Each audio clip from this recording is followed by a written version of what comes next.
120 kilo सोना, 170 चांदी और सोने का कारपेट। जगन्नाथ मंदिर के खजाने में क्या क्या मिला? ना बीपी बढ़ी, ना शुगर की बीमारी। फिर तीसरे भंडार में पुरी के एसपी ने ऐसा क्या देखा, हो गए बेहोश।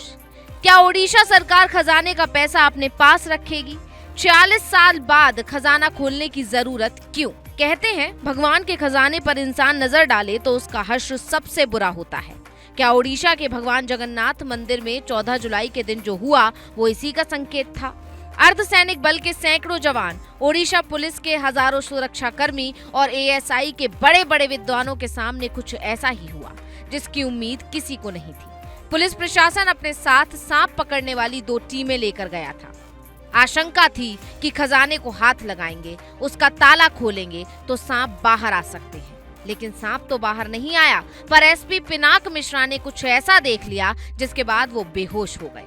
डॉक्टर्स की टीम ने अस्पताल में ही उनका इलाज किया, पर ना तो बीपी बढ़ी थी और ना ही शुगर था। क्या हुआ था इसका पता किसी को नहीं चला। अचानक से एसपी साहब ठीक हो गए। क्या एसपी साहब ने कुछ ऐसा देखा जो वहां मौजूद किसी को नहीं दिखा? इस सवाल पर हम आएंगे, लेकिन उससे पहले जान लीजिए 46 साल बाद भगवान जगन्नाथ मंदिर का जब खजाना खुला तो क्या क्या मिला। जगन्नाथ मंदिर प्रबंधन समिति की ओर से हाईकोर्ट में दिए हलफनामे के मुताबिक रत्न भंडार 3 हिस्सों में बटा हुआ।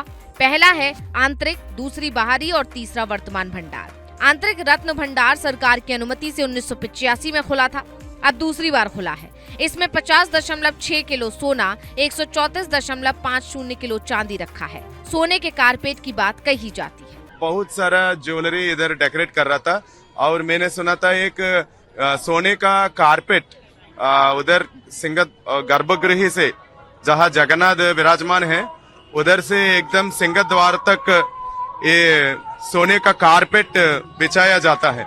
वो इतना सारा ट्रेजरी है, वो सब अंदर रखा है।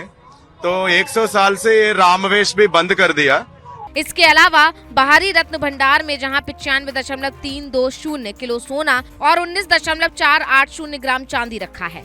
इसका इस्तेमाल त्योहारों पर होता है। ये भंडार हर साल रथ यात्रा के दौरान खुलता है। इसके अलावा वर्तमान भंडार में 3.480 किलो सोना और 30.480 किलो चांदी के गहने रखे हुए हैं, जिनका इस्तेमाल विशेष अनुष्ठान में होता है। ये आंकड़ा साल 2018 में समिति ने हाईकोर्ट में दिया था। तब खजाना खोलने के आदेश हुए, लेकिन चाबी गुम हो गई, जिसके बाद सीएम ने कमेटी गठित की। जांच हुई, पर वो रिपोर्ट आज तक सार्वजनिक नहीं हो पाई। और इस बार भी खजाना ताला तोड़कर खोला गया है या डुप्लीकेट चाबी बनी है, इसकी जानकारी नहीं मिली है। अगर कोई जानकारी सामने आई है तो वो ये कि सरकार ने खजाना 2 वजहों से खोला है। पहली वजह, जिस जगह भारी मात्रा में गहने रखे हैं वहां का जायजा पहले मैकेनिकल एक्सपर्ट लेंगे, फिर सिविल एक्सपर्ट उस जगह को देखेंगे। दिग्गज इंजीनियर रिपोर्ट तैयार करके बताएंगे ये जगह कितनी सेफ है, मरम्मत की जरूरत है या नहीं। दूसरी वजह, सारे सामान गिने जाएंगे, उनका वजन होगा, अंदर रखे सारे गहने कब के बने हैं इसका अनुमान लगाया जाएगा। फिर ज्वेलर एक्सपर्ट्स इसकी कीमत का आकलन करेंगे और डिजिटल रिपोर्ट तैयार होगी जिसमें लिखा होगा भंडार में कितना सोना, कितना चांदी है। चौंकाने की बात यह है कि जब बाहरी खजाना खुला तो वहां रखे कई गहनों में पानी भरा नजर आया, जिसके बाद अंदर के खजाने को लेकर लोगों की रुचि और बढ़ गई है।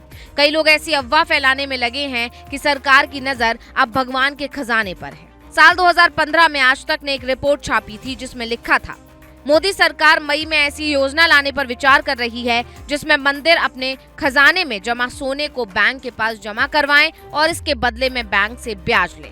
इसकी शुरुआत मुंबई के सिद्धिविनायक मंदिर से हो सकती है, जहां 3000 टन सोना है, पर अब तक सरकार ऐसी कोई योजना लेकर नहीं आई है और ना ही भविष्य में ऐसा कोई प्लान दिखता है। अगर ऐसा प्लान होता तो काशी विश्वनाथ मंदिर की दीवारों पर सोना क्यों जड़ा होता? Bureau report, global Bharat TV.